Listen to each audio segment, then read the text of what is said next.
I'm 19 Keys, and this is High Level Conversation. When you played in Wu-Tang, that to me was one of my favorite shows ever done. The reason it was is because I never got to see Godbody on TV, right? And a whole show, you might see a spurt of it. Somebody might say it in a vocabulary, but you never got to really see it play out, right? And a lot of people consider that to be some of hip hop's founding golden years, you feel me? Where it was about the culture giving direction, right? And now it's no longer about direction, it's about money. But I want to know how different it was between your spiritual beliefs, who you are as a person, versus the character that you had to play. And how did that change you? Like, I imagine that every character you play leaves some sort of lasting impact on you to where if you play a character that has better attributes than you in real life, why would you want to disconnect from those attributes when you're done playing that character? So it's almost allowing you to develop new habits and decide which ones you want to let go and which ones are actually now a part of your character. Very interesting understanding you have there. Yeah, I don't really like to act, like go into character. It's like I like to find that person within myself. So I'm just, I'm reading lines. Like I get to not have to worry about what I'm saying next, but I understand the energy and the spirit of what it is that I'm supposed to convey. So, of course, the RZA, with his blessing, Brother Raekwon's blessing, we were able to make it happen, because I'm not quite as there's a little bit of that energy within me, but I don't embrace it as much because I wasn't as familiar with it growing up. I was in the all boys military school for a while, did the Young Marines, so there was a lot of discipline surrounding my spirit before I became a creative person, or before I had that understanding of self, that knowledge of self. As far as my spiritual beliefs, I feel like I started this journey of traveling my own interior probably around 2019, 2020. I started reading a few different books. I was raised by Christians, Muslims, and Rastafarians. That's a hell of a combination. Yeah. My mother is a Christian and my father's a Rastafarian. And then everything else kind of just, everyone surrounding us just kind of, it's a mixing pot. So there was always texture in spiritual or religious conversations during family moments, or being around my dad or whatnot. So I never really, with the person I'm meeting as I go through life every day, I never really had a specific, I'm raised as a Christian, but I always had texture to it.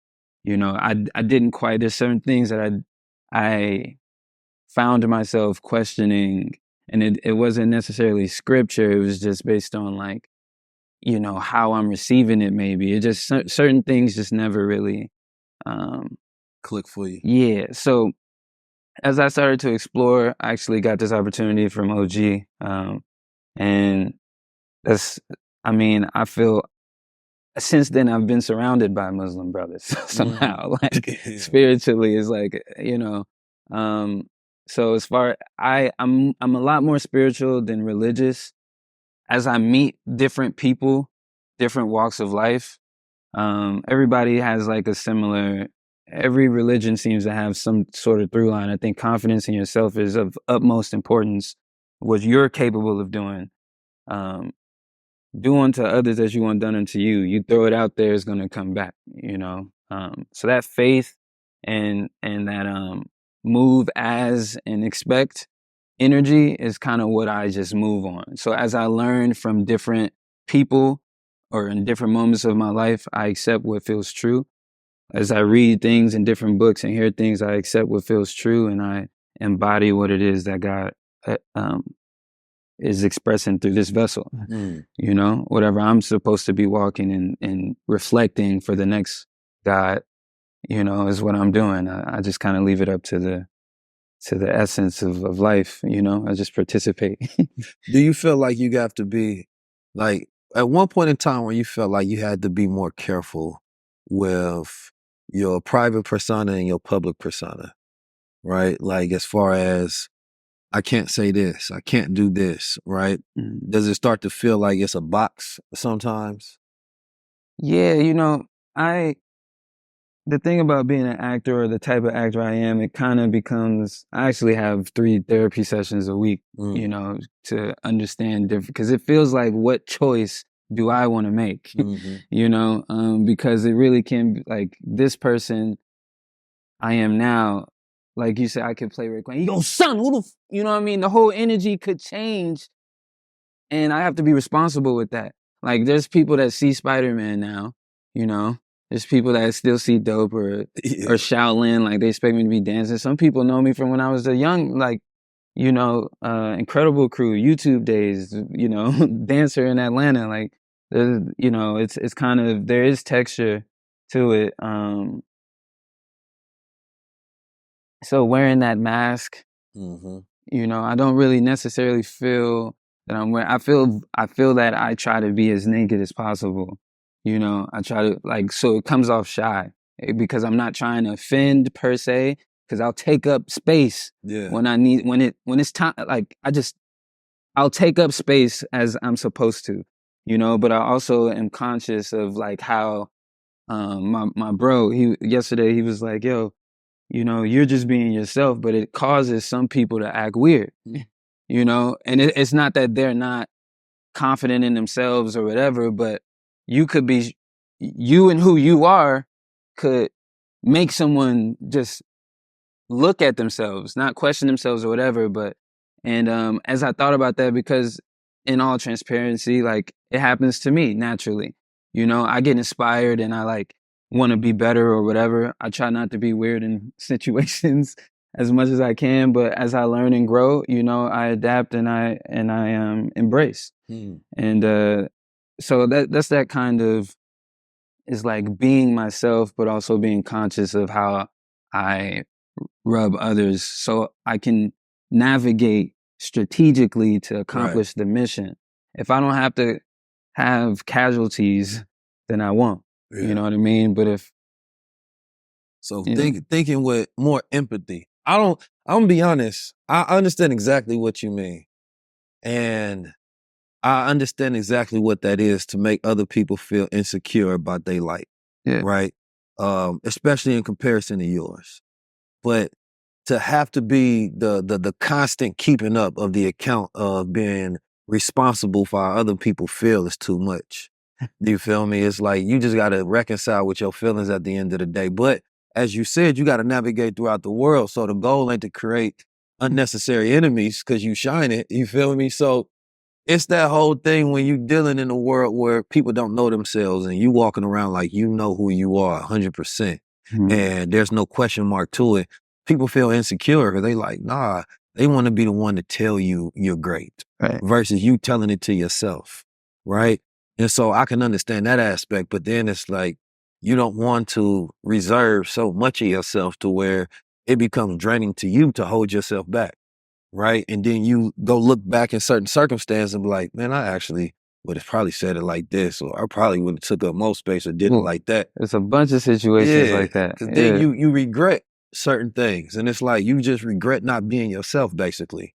So it's a way where you can reconcile with that whole ability of, I'm going to be me 100%. I'm definitely going to take up space, but I'm going to do it in a way where it serves others. You feel me? Like, you want me to come in a room and be the most loud, the most energetic, that I naturally am to the tune of what I am, right? Because that's going to allow me to serve you all best. You going to have the best experience around me. You going to get the best energy from me. You going to get the best knowledge from me, right?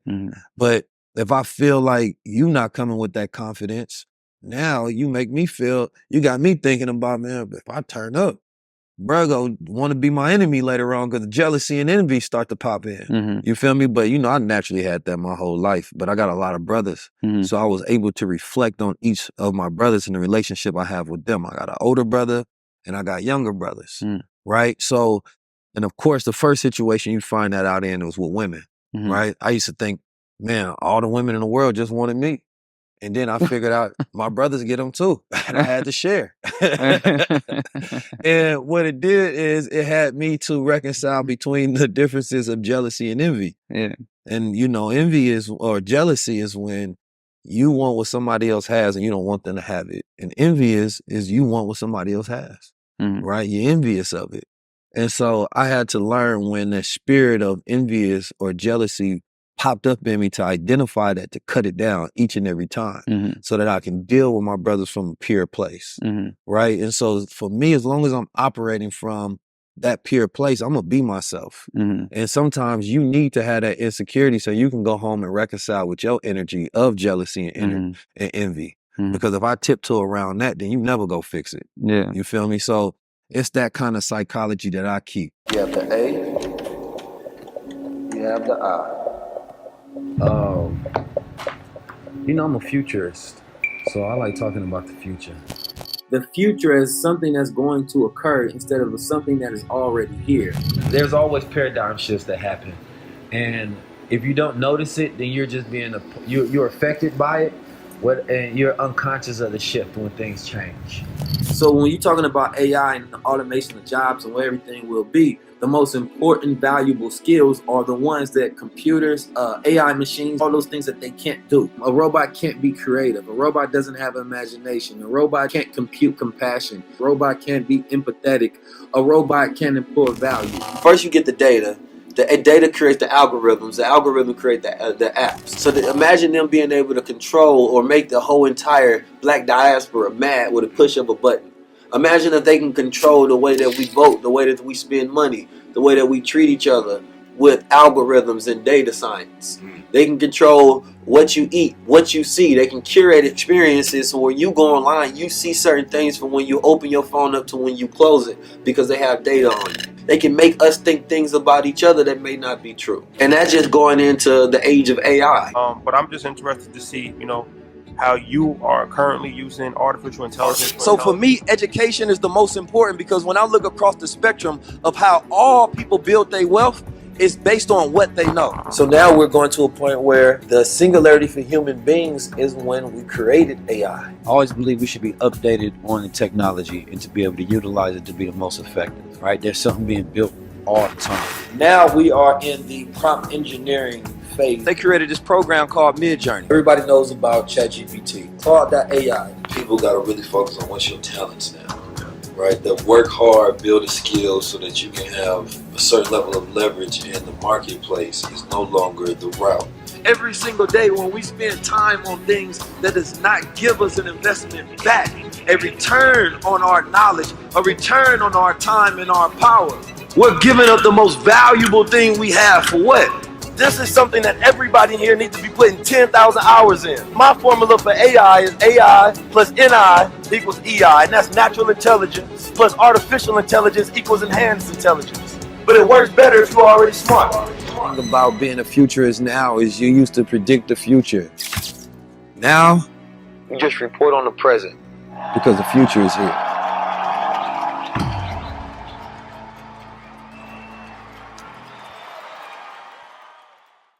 19 keys, and this is High level conversation.